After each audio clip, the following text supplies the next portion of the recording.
Most people think that buying the red skin is your best play when investing in the Armory. After all, it is the rarest one, it's the most expensive, and it looks the best on your inventory. But they are wrong, and I'll prove it in a moment. Hello and welcome to the first episode of the Armory Report. I'm your fucking host, Mike Water9, baby.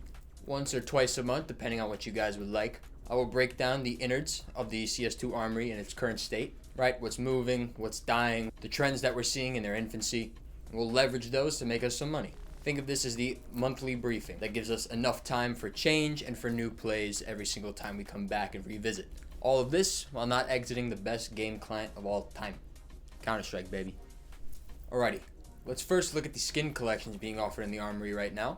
Sport and Field, Overpass, and Train 2025. Train 2025, as you probably could have guessed, has the lowest amount of redemptions right now, even though it is the most recent one added, as it was added in March 30th, I believe, 2025 with the Fever case. And as expected, the Overpass and Sport and Field collection both take priority in terms of redemptions, as they've been the front runners since their release in October of 2024. Lately, we've seen an influx in prices and influx in redemptions, and I don't think it's necessarily due to demand. I think you do have casual players redeeming the guns because they want the chance at the fade and be the monster. Now, like the money that's flowing into it, I do also believe that one of these or both of these collections will be the next to discontinued. As we discussed in a previous video, there are signs pointing to maybe someone knowing something about the next discontinuation, as prices saw a little bit of a pump and now they're consolidating a little bit, maybe hinting at a catalyst coming very soon.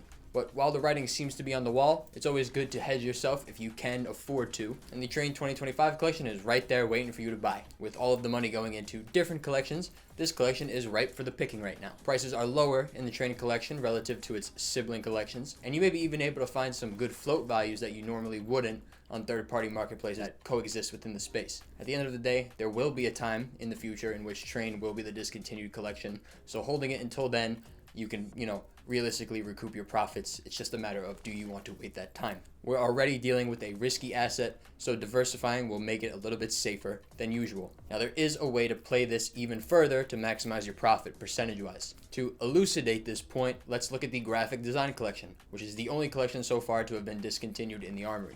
After the news of the discontinuation, we saw, the expected pump. Light blues in the collection went up around 2.5x or 250% on their price point.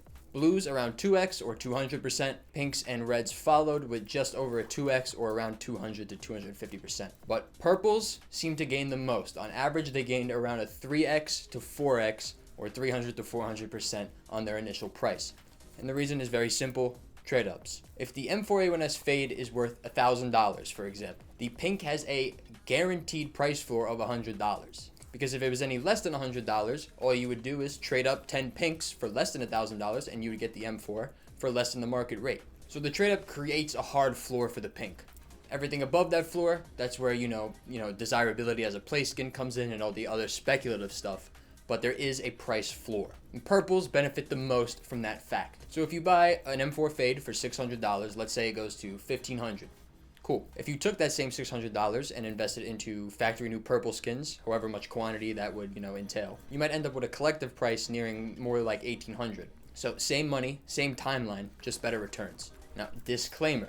This was the graphic design collection, which was the first discontinuation in the Armory. So while we can expect the same price action in terms of spikes with the Sport and Field, Overpass, and Train collections, the magnitude, like the 3Xs, the 2Xs, probably won't be as high. And that is because a lot of people didn't know if the collections in the Armory were going to be removed or if new collections were just going to be put in and added on top of the already existing ones. So there was a lot more panic buying when the news hit. The fact that we know now that Armory collections can be discontinued, it's already priced in. So we won't see a 2.5 or 3x on most guns. However, they will go up on initial price spikes. Just don't expect the same magnitude of return. Even then, the purples will still see the highest percentage return. They'll all probably decrease proportionally. Alrighty, let's do some specific picks within the Armory skin collections. Today's video has been sponsored by the lovely ladies and gentlemen over at SkinsMonkey.com. SkinsMonkey is the industry standard trading forum and marketplace for anything and all things Counter-Strike. 24/7 support and an instant trading system so fast Those Bulgarian overpay goblins are sure to go out of business. Now, if that's not enough incentive, throw my code Mike in on the website for $5 off on your first trade. But if you trade up to $100 on the website, they'll double your bonus from 5 to 10. Now, if you don't have any skins, and I just gave you some free game on investment advice, you could deposit money and use the website as a marketplace as well. In that case, my code Mike will net you a 5% deposit bonus, bringing it from 30 to 35%. So go get swagged out, courtesy of SkinsMonkey.com. A repeat here from Sunday's The News. 5/7 heat treated. Right, this is a purple. This is in the Sport and Field collection, and it's the only purple that boasts a 0-1 float cap. Combine that with the fact that it is a highly desirable play skin in its own right, means it has double utility. You could just get lucky and get one that could sell for a higher price on its own merit. Pick number 2 will be the AUG Eye of Zappums, which is from the Overpass 2024 Armory collection. Now, all purples in this collection don't have a 0-1 float cap, but the AUG has the highest one at 0 to 0.85. The AUG is not a particularly well-liked gun, so it's in line with the other purples right now in terms of price. But this one has a special characteristic that the Sport and Field doesn't have. See, the M4 Fade has a 0 to 0.08 float cap, which means that your pinks in the collection don't necessarily need crazy floats in order to get an M4 Fade, right? You basically just need one of the pinks to guarantee yourself a shot at a good fade. The AKB the Monster, though, has a 0 to 0.8 float cap, meaning that it's a much larger range, meaning that you need good float inputs to get yourself a good float output. The Overpass has 2 pinks, the Op Krakow and the Zeus Dragon Snore. So your purple is the key to get a good pink, which is then a key to get a good red. So I imagine you're going to see a much higher volume of trade-ups from purple to pink in this collection specifically, right? Any pink in the Sport and Field collection could theoretically be used to get an M4 Fade, but not every pink in the Overpass collection can guarantee yourself a good Be the Monster.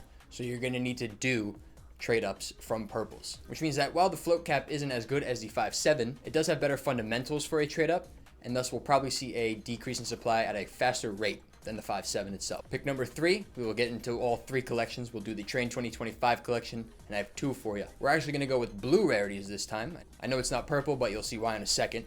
The Glock 18 Green Line, as well as the UMP 45 Late Night Transit. The reason why we're not going with purples here is because the Tech 9 Whiteout in the Train 2025 collection is a purple, which means that a lot of people are going to be using blues to trade up to try and get the Tech 9 Whiteout in factory new. The Glock and UMP I just mentioned are the only ones with a 0-1 float cap, meaning they're the only ones realistically people are going to use. But there are 3 purples within the Train 2025 collection. And so, every 3 contracts that happens, you add 1 Tech 9, 1 Zeus, and 1 Mac 10 into the supply.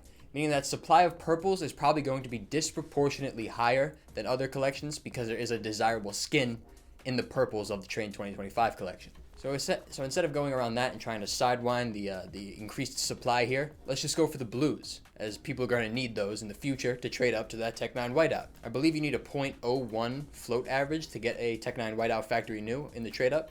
So try to find some Glocks and UMPs that fit that threshold. Briefly, I know there's not one in the game right now, but this is a great time to talk about it. The limited edition item that's usually on the top left of the Armory. My verdict would be to skip them in general unless you are there on the release day.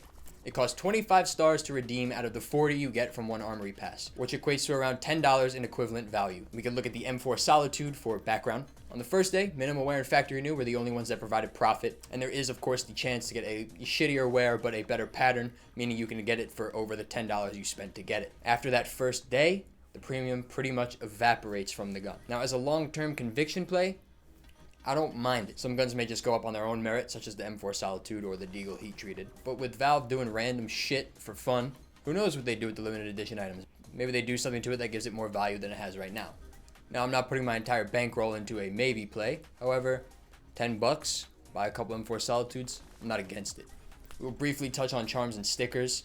And it's unfortunate because charms used to be the best way in order to get ROI on the Armory pass. They cost 3 stars, which equates to 13 charms for 1 pass. And pretty much most of the time, you could expect to make a profit. Assuming 1 hit at the collection gives you a 20% chance at profit, you're averaging around 2 to 3 charms per Armory pass that guarantee you a profit. But when they do profit, they profit pretty fucking hard. And the ones that don't profit really only lose you about 10 cents. But as slabs were added, a lot of the ROI has been effectively taken away from these charm collections, which kind of hurt the Armory pass as a whole. Now, I would follow the same play as the limited edition item I just spoke about. If the charm gets released and you have stars ready to go on the first day, get some, sell them on the first day, flip your profit, get a couple new Armory passes. Other than that, I feel like at this point, you're better off just buying the ones you have conviction in instead of opening and taking a chance. If I was to open one right now, it would be the Small Arms Charms package. And that is because the purple rarity has the diecast AK. An expensive charm in its own right, $6, which is like 6x the initial investment for 3 stars. On top of that, the patterns vary very widely, and some people pay a lot more for different patterns. I will make a whole video on charm patterns. I have a lot of subject matter to cover there. However, the 20 to 25,000 range for the AK, I believe can net you like 40 to 50 bucks right now. In the past, it netted you over 100. That is not reflected in the ROI calculations on most websites. Therefore, that's probably your best chance to profit out of all the charm collections right now. Yes, I understand charms don't have a decreasing supply like stickers do. However, we are not holding it for long term, we are holding it for short term and flipping on hype. It's a different tool than a sticker, so I'm not treating it like a sticker. We will imply the same purchasing logic to stickers, however. Same FOMO exists on day one with new stickers, maybe just to a lesser extent, and you get 40 chances per Armory pass to get a sticker. Combine that with a high profit percentage, then the profitable stickers, you have 8 chances to get one that's super profitable, which makes it pretty much always a good vehicle to use your stars if you do use them in the middle of a season or however. The craft stickers are the best one because they weren't affected directly by the slab update, meaning that application numbers are going to stay pretty much the same. The demand will always be there. And it's looking like it's going to be the next discontinued sticker collection, so keep that in mind. Whether you want to redeem them and try your hand at getting a rarer one, or just buy them outright, either works.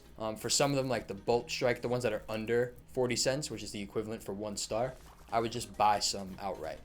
Before I go, I would like to extend my gratitude for 5,000 subscribers. When I made my first video on this channel, I wanted it to be unlisted because I was just sending it to someone, and with no thumbnail and a poor mic quality, we got like 2,000 views, and now I'm here. So it goes to show you, if you are blessed with a lucky opportunity, it is best to take advantage of it fully. You need to follow up luck with discipline, or else it'll just be that, luck. As much as it is mine, this channel is yours. Without you guys, I am nothing. So thank you. See you guys around.